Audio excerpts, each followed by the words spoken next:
வணக்கம். சிறகடிக்க ஆசை சீரியலில் இனி என்ன நடக்க போகுது அப்படின்னு தான் பார்க்க போகிறோம். முத்துக்கு ஒரு ஃபோன் வருது. தம்பி, நான் முருகேசன் பேசுகிறேன். ஒரு இடத்துக்கு போக வேண்டியது தம்பி, வாங்க கொஞ்சம் வெளியூருக்கு போக வேண்டியது, வீட்டை சொல்லிட்டு வாங்க அப்படிங்கிறாங்க. சார் எந்த இடத்துக்கு அப்படிங்கிறாங்க. தம்பி, நம்ம வந்து பெங்களூர் வரைக்கும் போக வேண்டியிருக்கு அப்படிங்கிறாங்க.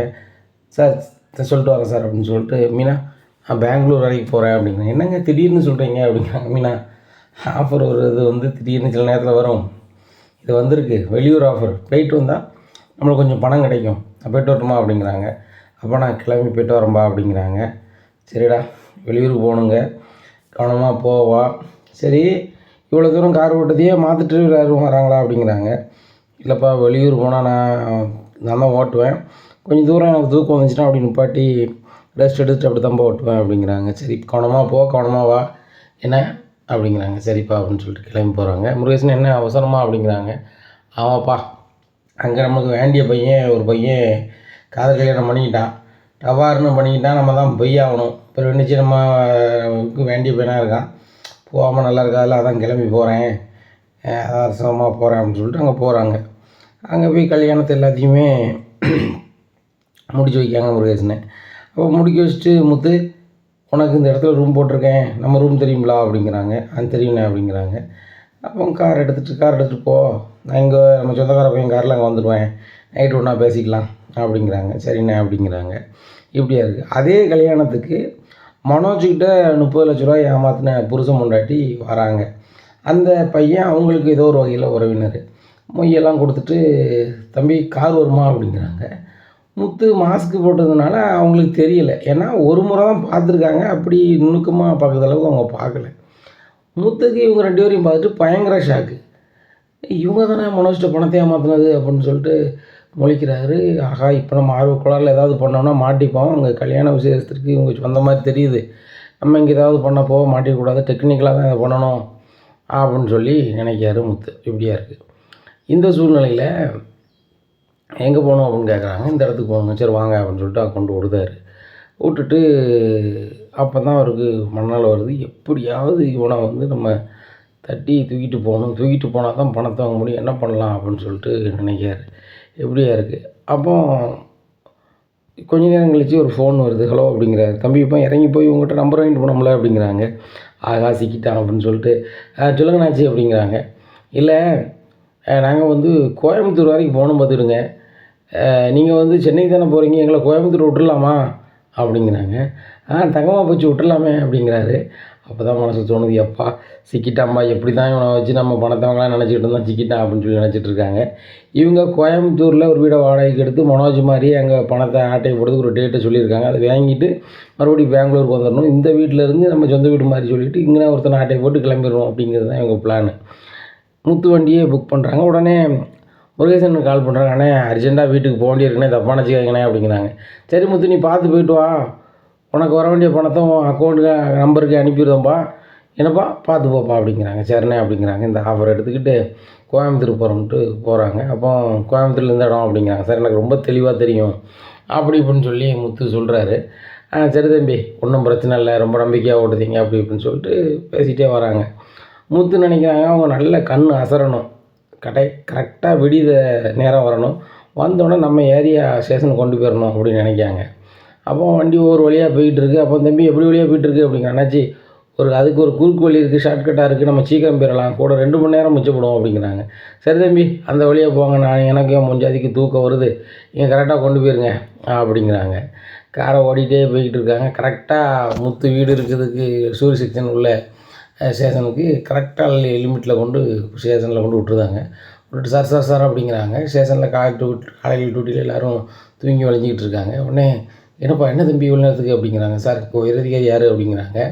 உயரதிகாரி யாரும் இல்லைப்பா, இனிமேல் தான் வருவாங்க அப்படிங்கிறாங்க.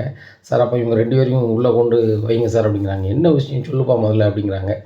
சார் இவங்க 2 பேரும் எங்கள் அண்ணாங்கிட்ட 30 லட்ச ரூபா ஏமாற்றிட்டாங்க, ஒரு சந்தர்ப்ப சூழ்நிலை என் கார்லேயே வந்துட்டாங்க, நான் அணைச்சி ஒரு இடத்துக்கு போகிறேன்னு, கோயம்புத்தூர் போகிறேன்னு சொல்லிட்டு இங்கே கொண்டு வந்துட்டேன், இப்போ இவங்களை வந்து கூப்பிட்டு விசாரிச்சா தான் சார் 30 லட்ச ரூபா வாங்க முடியும் அப்படிங்கிறாங்க. தம்பி, இது சினிமா கதை மாதிரி இருக்குது, ரொம்ப நேரம் ஆகும், லாய்க்கப்படாது அப்படி இப்படின்ட்டு இருக்காங்க. டவார்னு இந்த முத்துக்கு என்ன செய்யணும்னு தெரில.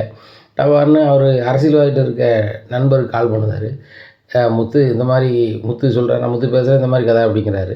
முத்து ஃப்ரெண்டு உடனே தலைவர்கிட்ட சொல்கிறாங்க. தலைவர் உள்ள அதிகாரிகள்கிட்ட பேசுகிறாங்க. சார் இந்த மாதிரி உங்கள் ஸ்டேஷன் முன்னாடி நிற்காங்க, நம்மளுக்கு வேண்டிய பையன், அவங்க அண்ணாச்சிட்ட ஒரு ஆள் 30 லட்ச ரூபா ஏமாற்றிருக்கான். அவங்க 2 பேரையும் கரெக்டாக அந்த பையன் தூக்கிட்டு வந்திருக்கான். அவங்க எப்படியாவது இது பண்ணி அந்த பையனுக்கு பணத்தை வாங்கி கொடுத்து போடணும் அப்படிங்கிறாங்க. சரியா நான் போகிறேன் அப்படின்னு சொல்லி ஸ்டேஷனுக்கு வந்துடுறாங்க. நீங்கள் முத்துன யாருன்னு அப்படிங்கிற, நான் தான் சார் அப்படிங்கிறாங்க. எங்கே இருக்காங்க அப்படிங்கிறாங்க. சார் காருக்குள்ள நல்லா தூங்கிட்டு இருக்காங்க அப்படிங்கிறாங்க. 2 பேரும் அங்கே தட்டுறாங்க. தட்டினோடனே இன்னும் தம்பி கோயம்புத்தூர் வந்துட்டா அப்படிங்கிறாங்க. வந்துட்டு வாங்க அப்படிங்கிறாங்க. இறங்குதாங்க. என்ன தம்பி கோயம்புத்தூர் போலீஸ் ஸ்டேஷன்ட்டு வந்துருக்கீங்க, நான் போக சொன்ன இடம் வேறு தம்பி அப்படிங்கிறாங்க. அண்ணாச்சி கரெக்டான இடத்த வந்திருக்கீங்க வாங்க அப்படிங்கிறாங்க. இங்கே அதிகாரியை பார்த்தோன்னே அவங்களுக்கு வேர்த்து பூத்து ஊற்றுது. மாஸ்க்கை கலத்துதாரு. ஆஹா, இவன் மனோஜ் தம்பி இல்லை, மனோஜ் தம்பினே தெரியாமல் அவங்க அருளம் வந்திருக்கோமே அப்படின்னு சொல்லி திருன்னு முழிக்காங்க. முடித்தோடனே முத்து என்னை அனுப்பிடுங்க அப்படி, என் பேர் தெரியுமா அப்படிங்கிறாங்க. உங்கள் அண்ணாச்சி உங்கள் வீட்டில் எல்லார் பேரையும் சொல்லியிருக்காரு தம்பி, உங்கள் காசு போது தந்துடுறேன், நான் கிளம்புறேன் அப்படிங்கிறாங்க. அண்ணாச்சி முதல்ல நீங்கள் உள்ளுவாங்க அப்படின்ட்டு கூப்பிட்டு போகிறாங்க. அங்கே விசாரிப்பில் தான் தெரியுது கிட்டத்தட்ட ஒரு 50 பேருக்கு மேலே ஏமாற்றிருக்காங்க.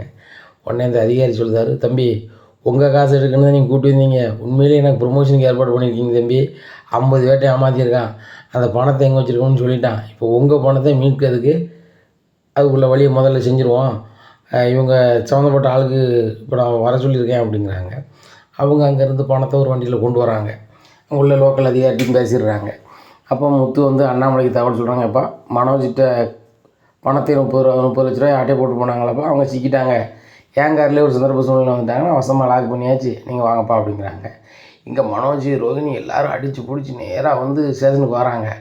வந்து முத்து எங்கே இருக்கான், அவன் என் திட்டுவானு அப்படின்னு, கொஞ்சம் பொருறா அப்படின்னுட்டு இருக்காங்க. உடனே அதிகாரி மனோஜ் யார் என்ன வரேன்னு கேட்குறாங்க. கேட்டோடனே இவங்க தான் அப்படிங்கிறாங்க.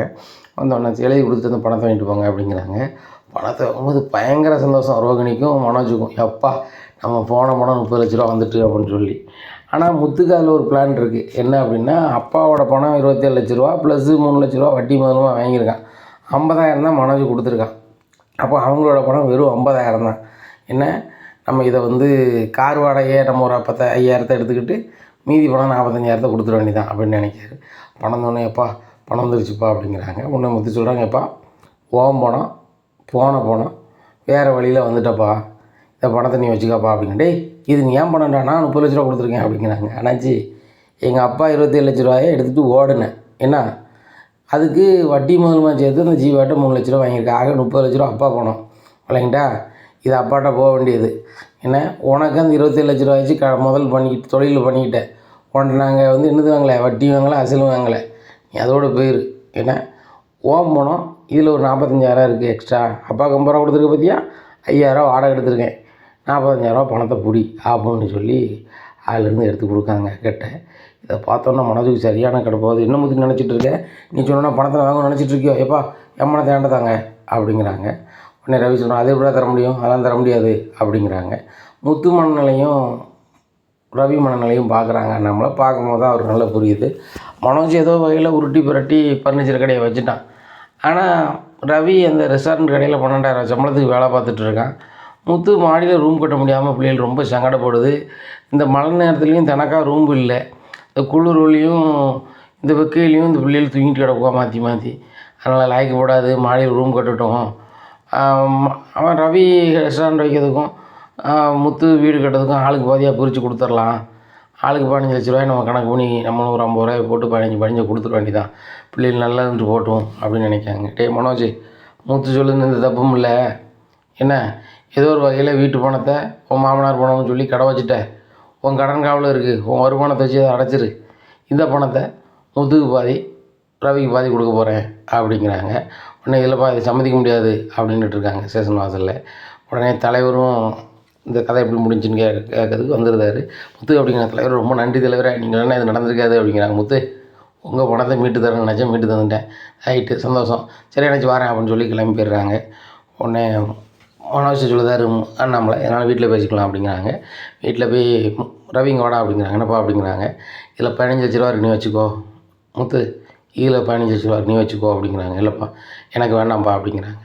இல்லைடா மாடியில் நீ ரூம் கட்டி சந்தோஷமாக இருக்கணும், அது போக நீனும் உனக்கு கார் வாங்குவியோ அதை வாங்கியோ நான் மீனாக்கு நகை வாங்கியோ வாங்கிக்கோ அப்படிங்கிறாங்க. இல்லைப்பா மீனா அன்னைக்கு சொன்ன மாதிரி தான் இன்றைக்கும் உழைச்சி தான்ப்பா மாடியில் ரூம் கட்டுவோம். ஏன்னா நாங்கள் வந்து உழைச்சி முன்னேறி வந்துக்கிட்டு தான்ப்பா, இந்த காசு எனக்கு வேண்டாம்ப்பா. ரவி தான்ப்பா ரெஸ்டாரண்ட் வைக்கிறதுக்கு அங்கங்கே லோனுக்கு அலைஞ்சிட்ருக்கான்ப்பா, லோனே கிடைக்காம ரொம்ப கஷ்டப்படுதான். அவங்ககிட்ட நீ இந்த 30 லட்ச ரூபா கொடுத்தன்னா அவனுக்கு ரொம்ப உதவியாக இருக்கும்பா அப்படிங்கிறாங்க. ரவி இங்கே வாடா, இதில் வந்து 30 லட்ச ரூபாய்க்கு ஒரு 50,000 கம்மியாக இருக்குது. அப்பா காலைல ஒரு 50 ரூபா உனக்கு பேங்கில் எடுத்தார், 30 லட்ச ரூபா வச்சுக்கா, இதை வச்சு நீ ரெஸ்டாரண்ட் ஆரம்பிப்பியோ இல்லை ஏதோ தொழில் பண்ணியோ பண்ணுப்பா அப்படிங்கிறாங்க. டே முத்து உனக்கு வேண்டாமா அப்படிங்கிறாங்க. வேண்டாம் அப்படிங்கிறாங்க. மாடி ரூம் கட்டுறதுக்காக ஒரு 5 லட்ச ரூபா வச்சுக்கா முத்து அப்படிங்கிறாங்க. ஒன்றுமே வேண்டாம், என் பொண்டாட்டி சொன்ன மாதிரி தான். ஏன்னா மாடியில் நாங்கள் ரூம் கட்டுறதுக்கு உழைச்சி தான் கட்டுவோம். மீனாவுக்கு நகை போடுறதுக்காக இருந்தாலும் சரி தான், நான் சொந்த கார் வாங்குறதா இருந்தாலும் சரி தான் உழைச்சி தான் பண்ணுவேன். அப்பா காசில் 5 ரூபா எதிர்பார்க்க மாட்டேன். மனோஜ் ஒரு ஃபர்னிச்சர் கடை வச்சு நல்லா வந்துட்டான், நீ ரெஸ்டாரண்ட் வச்சு நல்லவா, எனக்கு அதில் சந்தோஷம். என் தம்பி ரெஸ்டாரண்ட் வச்சுருக்கான், எங்கள் அண்ணன் ஃபர்னிச்சர் கடை வச்சுருக்கான் அப்படின்னு நினச்சாலே எனக்கு ரொம்ப சந்தோஷமாக இருக்கும், பெருமையாக இருக்கும். மீனா இல்லைனா எதுவும் தப்பாக எதுவும் செஞ்சிடலையே அப்படிங்க. ஏங்க கரெக்டாக பண்ணியிருக்கீங்க, நம்ம கண்டிப்பாக உழைச்சி முன்னேறுவோங்க.